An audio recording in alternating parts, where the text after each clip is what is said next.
નમસ્કાર મિત્રો, હું રાજેશ ભાસ્કર આપ સૌનું યુટ્યુબમાં આપણી આ ચેનલ પર સ્વાગત કરું છું. મિત્રો, આજે આપણે તારીખ 10 એપ્રિલ 2026ના કેટલાક મોસ્ટ ઇમ્પોર્ટન્ટ કરંટ અફેર અને અગાઉની પરીક્ષામાં પૂછાયેલા કેટલાક ઇમ્પોર્ટન્ટ પ્રશ્નો વિશે ડિટેલમાં ચર્ચા કરીશું, જે આપને આવનારી પરીક્ષા માટે ખૂબ જ ઉપયોગી સાબિત થશે. તો મિત્રો, આપ આ ચર્ચા સાથે જોડાઈ રહેજો અને વિડીયોને પહેલેથી લઈને છેલ્લે સુધી પૂરેપૂરો જોવાનો આગ્રહ રાખજો. તો ચલો મિત્રો, શરૂ કરીએ. શરૂઆત કરતાં પહેલાં જણાવી દઉં કે જો તમારે આપણી આ યુટ્યુબ ચેનલને સબસ્ક્રાઇબ કરવાનું બાકી હોય તો ચેનલને સબસ્ક્રાઇબ કરજો, નોટિફિકેશન બેલ આઇકોનને પ્રેસ કરીને, અને જો તમને વિડીયો પસંદ આવે તો વિડીયોને લાઈક કરજો, પરંતુ વિડીયોને શેર કરવાનું ના ભૂલતા. તમારા જેટલા પણ મિત્રો જેઓ કોમ્પિટિટિવ એક્ઝામની તૈયારી કરી રહ્યા છે એ બધા મિત્રો જોડે આ વિડીયોની લિંકને અત્યારે જ શેર કરી દો, તમે જે તે સોશિયલ મીડિયા એપ્લિકેશન વાપરતા હોય એમાં. ચલો તો શરૂઆત કરીએ. સૌપ્રથમ જોઈશું અગાઉની પરીક્ષામાં પૂછાયેલા બંધારણના પ્રશ્નો, જેના જવાબો તમારે મને કમેન્ટ બોક્સમાં લખીને જણાવવાના છે.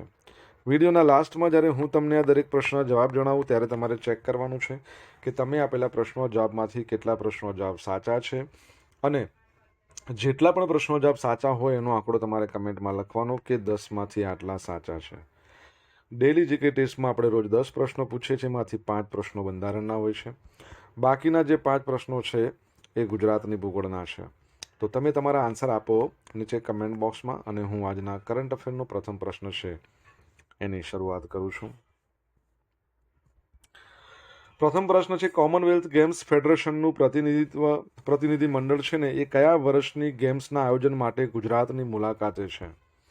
તો જવાબ આવશે 2030. તમને ખ્યાલ જ હશે કે ગુજરાતની અંદર અમદાવાદમાં 2030માં કોમનવેલ્થ ગેમ્સ છે એનું આયોજન છે. તો એના માટે જે કોમનવેલ્થ ગેમ્સનું જે ફેડરેશન છે એનું પ્રતિનિધિ મંડળ છે એ ગુજરાતની મુલાકાતે આવ્યું છે. તો કોમનવેલ્થ ગેમ્સ ફેડરેશનના એક ઉચ્ચ સ્તરીય પ્રતિનિધિ મંડળે 2030ની કોમનવેલ્થ ગેમ્સના આયોજન માટે ગુજરાતની સજ્જતાનું નિરીક્ષણ કરવા 4 દિવસીય મુલાકાત કરી છે. આ મુલાકાતનો પ્રારંભ ગાંધીનગરમાં મુખ્યમંત્રી ભૂપેન્દ્ર પટેલ સાથેની બેઠકથી થયો હતો. નિરીક્ષણ સ્થળો: પ્રતિનિધિ મંડળ અમદાવાદમાં Narendra Modi stadium, Veer Savarkar sports complex, Eka arena, Vadodara cricket stadium, Ektanagar statue of unity પાસેની સુવિધા એની મુલાકાત લેશે. નિયંત્રણની વાત કરીએ તો પ્રતિનિધિ મંડળ છે એણે મુખ્યમંત્રી ભૂપેન્દ્ર પટેલને આ વર્ષે ગ્લાસગોમાં યોજાનારી કોમનવેલ્થ ગેમ્સ જે જુલાઈથી ઓગસ્ટ એમાં હાજરી આપવા માટે સત્તાવાર આમંત્રણ આપ્યું છે. હેતુ શું છે? તો આ મુલાકાતનો મુખ્ય ઉદ્દેશ ગુજરાતના રમતગમત માળખાકીય સુવિધાનો અભ્યાસ કરવાનો અને આંતરરાષ્ટ્રીય સ્તરે ઇવેન્ટ માટે રાજ્ય કેટલું તૈયાર છે એની ચકાસણી કરવાનો છે. બરાબર છે. કોમનવેલ્થ ગેમ્સ, તમને ખબર છે કે કોમનવેલ્થ નેશન્સ છે એના જે ડિરેક્ટર જનરલ કોણ બન્યા છે? જો તમને ખબર હોય તો કમેન્ટ બોક્સમાં લખીને જણાવો.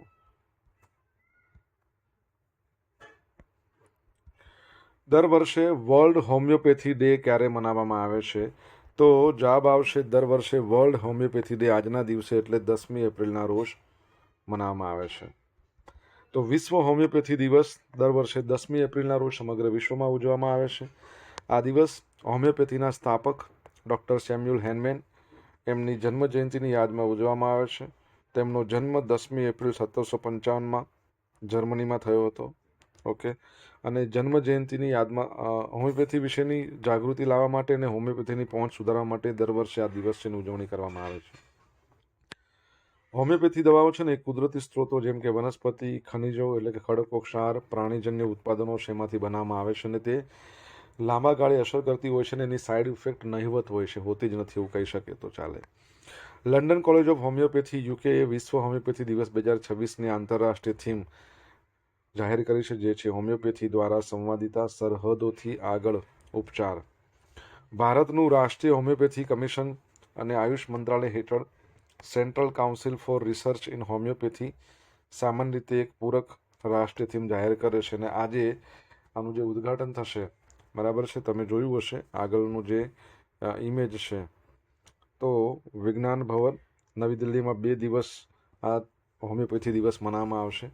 તો એ વખતે ભારતની જે થીમ છે એ લોન્ચ કરવામાં આવશે. આયુષ મંત્રાલયની વાત આવી, તમને ખબર છે કે આયુષ મંત્રાલય પર એના મંત્રી છે પ્રતાપરાવ જાધવ, અને આયુષ એટલે આયુર્વેદ, યોગા એન્ડ નેચરોપેથી, યુનાની, સિદ્ધા અને હોમિયોપેથી.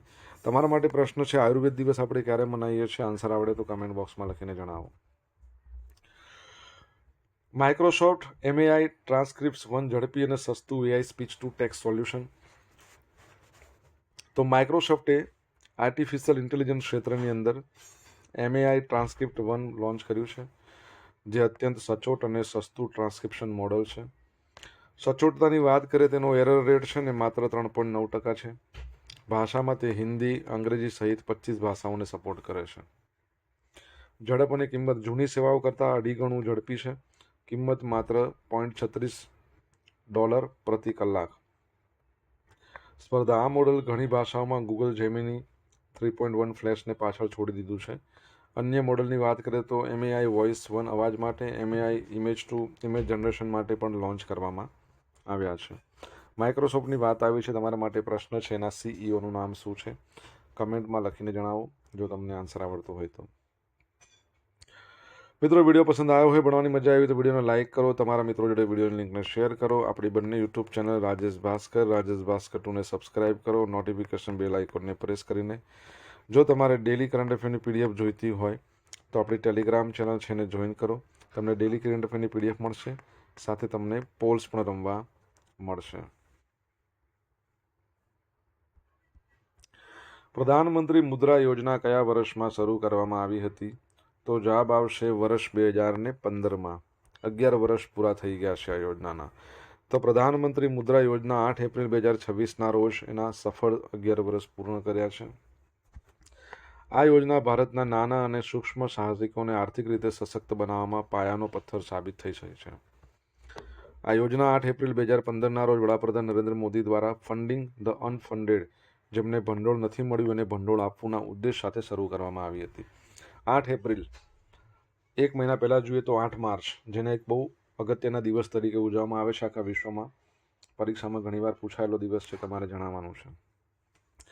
હવે આ જે યોજનાની વાત કરીએ તે કોર્પોરેટ ન હોય તેવા અને ખેતી સિવાયની આવક પેદા કરતી પ્રવૃત્તિઓ માટે 20 લાખ રૂપિયા સુધીની કોલેટરલ ફ્રી એટલે કે ગેરંટી વગરની લોન પૂરી પાડે છે. લોનની મુખ્ય શ્રેણીઓ જોઈ લઈએ.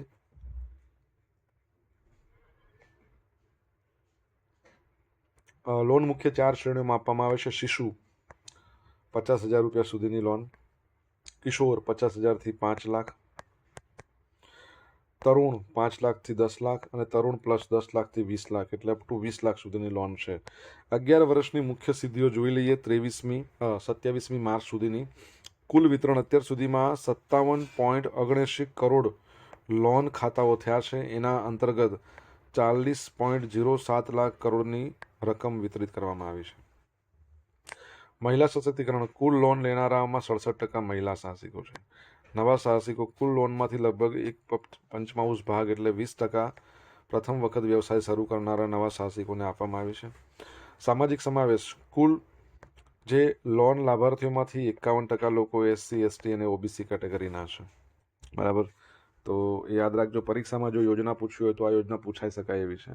CC માટે આ મોસ્ટ ઇમ્પોર્ટન્ટ છે, યાદ રાખજો. CCની જે લોકો તૈયારી કરી રહ્યા છે એમના માટે આ એક ઇમ્પોર્ટન્ટ યોજના છે ખાસ. દૂનાગીરી સ્ટીલ ફ્રિગેટનું નિર્માણ કઈ કંપની દ્વારા કરવામાં આવ્યું છે?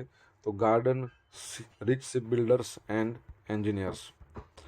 તો ભારતીય નૌસેનાએ 30મી માર્ચના રોજ કોલકાતાના Garden Reach shipbuilders and engineers limited ખાતે પ્રોજેક્ટ 17A હેઠળનું 5મું સ્વદેશી સ્ટીલ ફ્રિગેટ દૂનાગીરી પ્રાપ્ત કર્યું છે. ટોટલ 7 જહાજો બનશે પ્રોજેક્ટ 17A અંતર્ગત. બરાબર છે. આ સફળતા યુદ્ધ જહાજ નિર્માણ ક્ષેત્રે આત્મનિર્ભર ભારત તરફનું એક મોટું કદમ છે. પ્રોજેક્ટ 17A નીલગિરી ક્લાસ હેઠળનું 5મું જહાજ છે. કોલકાતા સ્થિત GRSC દ્વારા બનાવવામાં આવ્યું છે અને સ્ટીલ ફ્રિગેટ છે, આ યાદ રાખજો. આ જહાજ જૂના INS દુનાગીરી જે લિન્ડર ક્લાસનું ફ્રીગેટ હતું એનું નવું સ્વરૂપ છે, જેણે 1977 થી 2010 સુધી નૌસેનામાં સેવા આપી હતી. સ્વદેશી સામગ્રી, આ પ્રોજેક્ટમાં 75% સ્વદેશી સામગ્રીનો ઉપયોગ થયો છે, જેમાં 200થી વધુ MSME જોડાયેલા છે. સમય મર્યાદાની વાત કરીએ. અગાઉ જહાજોના અનુભવને આધારે દુનાગીરીનું નિર્માણ માત્ર 80 મહિનામાં પૂર્ણ કરવામાં આવ્યું.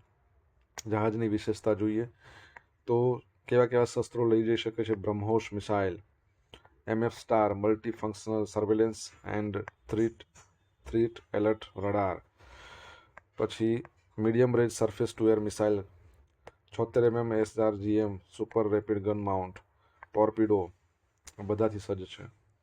આ જહાજમાં કમ્બાઇન્ડ ડીઝલ અથવા ગેસ પ્રોપલ્શન પ્લાન્ટ અને ઇન્ટિગ્રેટેડ પ્લેટફોર્મ મેનેજમેન્ટ સિસ્ટમ પણ છે. અને ડિઝાઇન કોણે કરી છે? તો વોરશિપ ડિઝાઇન બ્યુરો દ્વારા ડિઝાઇન કરવામાં આવી છે. GRACની વાત કરીએ તો 1884માં એની સ્થાપના થઈ. એનું હેડક્વાર્ટર કોલકાતામાં. તમારે એના ચેરમેન અને મેનેજિંગ ડિરેક્ટરનું નામ કહેવાનું છે. કમેન્ટ બોક્સમાં લખીને જણાવો તમને આવતું હોય તો. મંગલા કુપ્પા US શ્રમ વિભાગના નવા CEO. ભારતીય મૂળના ટેક નિષ્ણાંત છે મંગલા કુપ્પાની તાજેતરમાં અમેરિકાના શ્રમ વિભાગ US ડિપાર્ટમેન્ટ ઓફ લેબરના ચીફ ઇન્ફોર્મેશન ઓફિસર તરીકે નિમણૂક થઈ છે. ટેકનોલોજી ક્ષેત્રે 25 વર્ષનો બહોળો અનુભવ છે. આંધ્ર યુનિવર્સિટી અને મુંબઈની SNDT યુનિવર્સિટીમાં અભ્યાસ કર્યો છે. તેઓ વિભાગમાં ડિજિટલ ટ્રાન્સફોર્મેશન અને AI આર્ટિફિશિયલ ઇન્ટેલિજન્સ વ્યૂહરચનાઓનું નેતૃત્વ કરશે. તેમનું માનવું છે કે AI માત્ર ટેકનોલોજી નથી, પરંતુ કામ કરવાની પદ્ધતિમાં આવતું મોટું પરિવર્તન છે. બરાબર છે. તમને શ્રમ અને રોજગારની વાત કરું તો આપણા કેન્દ્રીય શ્રમ રોજગાર મંત્રી કોણ છે? કમેન્ટમાં લખીને એકવાર જણાવો આન્સર આવડતો હોય તો. સોશિયલ મીડિયાના માધ્યમથી મારી સાથે તમે કનેક્ટ રહી શકો છો. ઇન્સ્ટા આઈડી છે આપણું rajesh.i.bhaskar, ફેસબુક આઈડી છે RI ભાસ્કર, અને ટેલિગ્રામ ચેનલ છે આપણી રાજેશ ભાસ્કર, જ્યાં તમને ડેલી કરંટ અફેરની PDF મળશે અને પોલ્સ પણ રમવા મળશે. જો તમને ભણવાની મજા આવી હોય તો વિડીયોને એક લાઇક કરો, તમારા મિત્રો જોડે વિડીયોની લિંકને શેર કરો. ચેનલ સબસ્ક્રાઇબ કરવાની બાકી હોય તો સબસ્ક્રાઇબ કરો, નોટિફિકેશન બેલ આઇકોનને પ્રેસ કરીને. સાધના સપ્તાહ કયા રાષ્ટ્રીય કાર્યક્રમ અંતર્ગત શરૂ કરવામાં આવેલી એક પહેલ છે?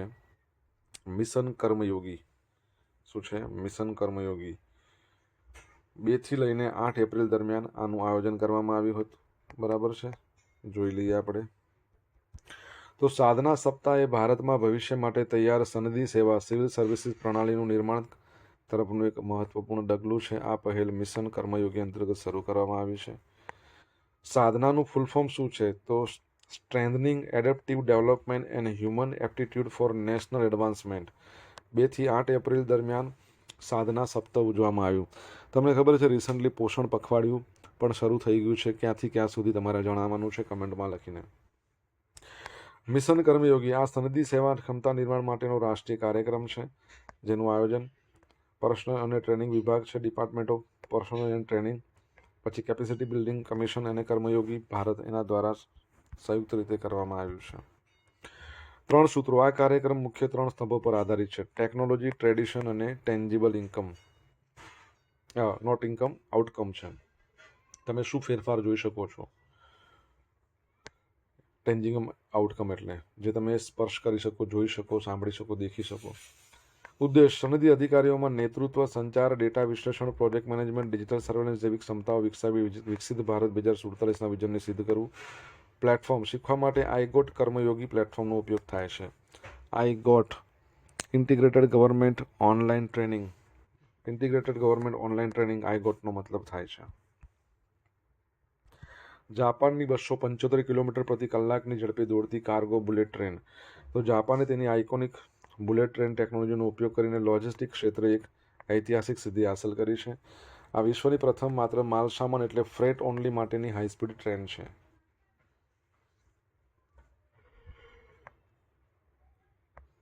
આ project East Japan railway company દ્વારા વિકસાવવામાં આવ્યો છે.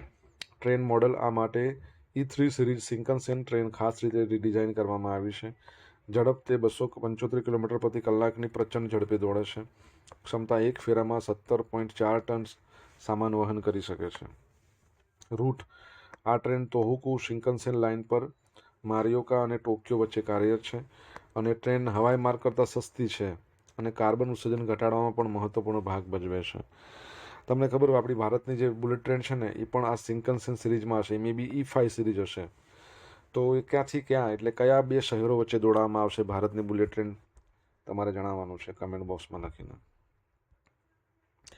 હવે જોઈશું અગાઉની પરીક્ષામાં પૂછાયેલા બંધારણના પ્રશ્નો. પહેલો પ્રશ્ન, ચૂંટણી માટે રાજ્ય દ્વારા નાણાકીય સહાય મળવી જોઈએ એવી ભલામણ કઈ સમિતિએ કરી હતી? તો ઇન્દ્રજીત ગુપ્તા સમિતિ. સેકન્ડ પ્રશ્ન, ભારતના નિયંત્રક મહાલેખા પરીક્ષક આવશે, રાજ્યના હિસાબોનો અહેવાલ કોને સાદર કરશે? તો રાજ્યપાલને. સંસદના બંને ગૃહો પૈકી કોઈ પણ સભ્ય પોતાનું સભ્યપદ ત્યારે ગુમાવે છે, ક્યારે? અન્ય દેશોનું નાગરિકત્વ મેળવે ત્યારે, યસ. તેને સક્ષમ દ્વારા અસ્થિર મગજનો જાહેર કરે ત્યારે, યસ. નામદાર કોડ દ્વારા તેને નાદાર જાહેર કરે ત્યારે, હા. એટલે બધું આવશે. કોઈ પણ વ્યક્તિને ધર્મ જાતિને કારણે નીચેના પૈકી કયા સ્થળે પ્રવેશ રોકી શકાય? દુકાનો હોટલ પર ના, કૂવા પર પાણી ભરવા ના, જાહેર રસ્તાનો ઉપયોગ પર ના. એટલે કોઈ પણ જગ્યાએ રોકી ના શકાય. દરેક ઉચ્ચ ન્યાયાલયમાં ન્યાયમૂર્તિઓને કેટલી સંખ્યામાં નીમવા એ સત્તા કોની પાસે હોય? સંસદ જોડે હોય.